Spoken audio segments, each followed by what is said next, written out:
Hey folks, so season's coming to an end, pretty much is at an end.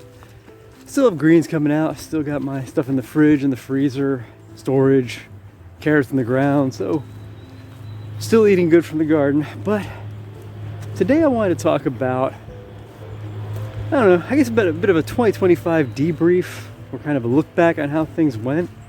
And I was thinking to myself, well, let's go over kind of a 3 up, 3 down, how things went. What are the top 3, bottom 3? Starting at the bottom, I'd say one of the things I really didn't like how things went, I'd say coming into the late summer, had a lot of empty beds. Now, that was good from the standpoint that it gives me a bit more of a vision going forward as to what I can do with the garden, seeing that I ate pretty much everything I wanted to from the garden, had a lot, and still had more room to grow. So that paints a clearer picture of how much more I can do going forward.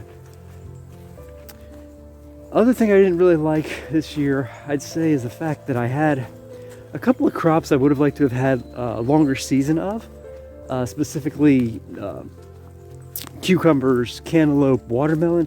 They all kind of hit at the same time and then quit. So I got probably about, I'd say, a month of each one at the same time. I would have liked to have had a couple more sowings of each so I could have had a longer season. Again, that's good to learn now because it shows me for next year, these are strategies I got to put strategies in place to make sure that I can actually achieve that. I want, 3 months of watermelon, not 1. So figure out how to stagger start my seeds to do a better job of that. And then I'd say, if you've watched the channel for a little bit, I couldn't germinate a green bean to save my life. I mean, I had a few here and there, and I had enough to put a couple of bags away. We were eating some fresh a little bit, but usually my green bean game is a lot stronger, and I still haven't solved that yet. I don't know if that was if it was a seed issue or it was a me issue. I like to kind of take the blame so I can, inwardly look and solve problems as opposed to just blame others or blame something else. You really can't grow if you're doing a whole lot of that. I guess in more ways than one. But I grew other legumes without an issue. Like my seed sowing for and starting for like black-eyed peas, 3 different varieties, and my soybeans, 90%, green beans, 10%. I don't know what happened. So that was a pretty big fat thumbs down this season for the green beans. And now comparing and contrasting the 3 down to the 3 up, I'd have to say 3 things that I think went really well. One thing was, this was my first full season of using that composting system that I built. I built it in September of 2024, so 2025 was the first time I was able to put material through the whole thing. I actually have a small video series on that I flipped through a couple times to kind of watch the progress of the material, and I made a lot of compost this year. The system worked pretty much exactly as I wanted it to. I can flip it really easily, especially if the weather's not too hot. I can flip a pile in 40 minutes. Having the water capture system on the back, so I can just pull off water for there to water it as I'm flipping the piles. It really worked the way I wanted it to. So I'm really happy with that. That was a big win this year, and I can see that carrying forward, just getting better and better as I keep working it. Second thing that really went well, I'm going to call this just happy surprises. I'm trying to think of them. The 2 specific ones that jump out in my head. One were the black-eyed peas. I grew 3 different varieties this year, and I sowed the first 2 in late spring, early summer, and it was more of I cleared space in the garden for it. Not for it specifically. I cleared some beds, and I said to myself, what am I going to put in these? I looked at my seed stock, and I'm like, well, I've got these. I grew some of them last year.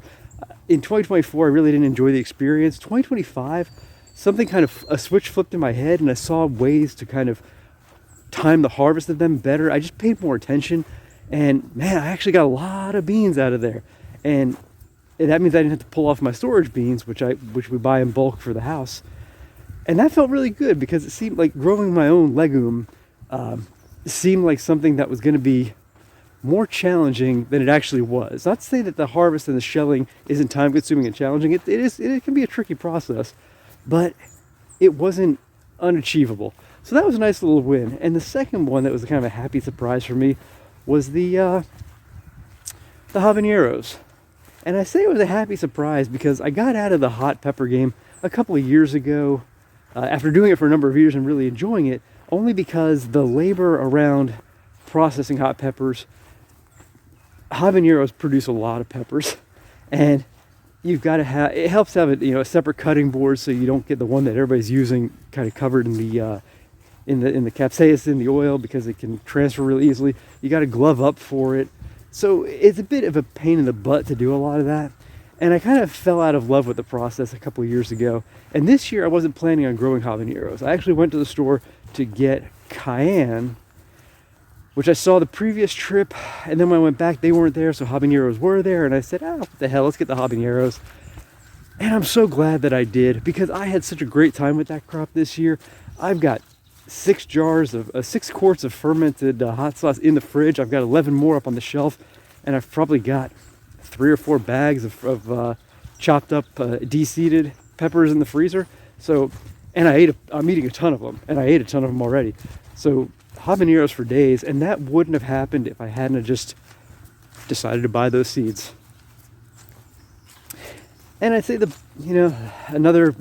the best thing that happened this year, hands down, would be the fact that I just have sheer abundance in food right now.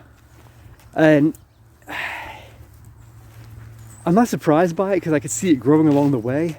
But I walk into what's supposed to be a dining room, it's kind of our produce room now, and I still see potatoes on the shelf from the mid-June harvest. Yeah, they're a little wrinkly and they're starting to sprout pretty aggressively. Still can chop them and air fry them, they cook up just fine. Boxes and crates of sweet potatoes. I go to my freezer, still loaded with berries, still loaded with tomatoes that we food processed up from back in mid-July. We use those for sauces. Chopped up vegetables like okra and a lot of radish, a lot of beets.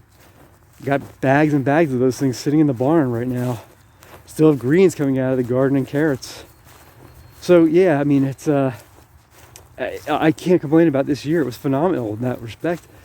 I grew a lot, and I've got so much to eat, and I don't take it for granted. But it was that's definitely going to be what I'm going to say is going to be the highlight coming out of 2025. Is I wanted to grow a lot, and I did, and now I get the luxury, the privilege to eat all of this. So that's 2025. Been a fun ride. It's been a good year, and I'm really glad I put this channel together. I was questioning whether or not I was going to kick it off, and then I was questioning whether or not I was going to keep up with it, but it's been fun. It's been fun to see the progress that the garden's had throughout the season, because the 4 years preceding this year, I've never really taken pictures. I've never documented anything. I've just kind of just got out there every day, just did stuff, and time has just went by. And this is now the first year I've actually put a lot of it in some kind of a record. And it's been useful to look back on, and just an enjoyable process to share with you.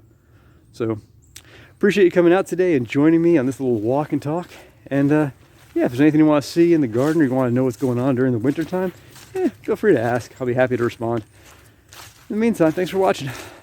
Take care.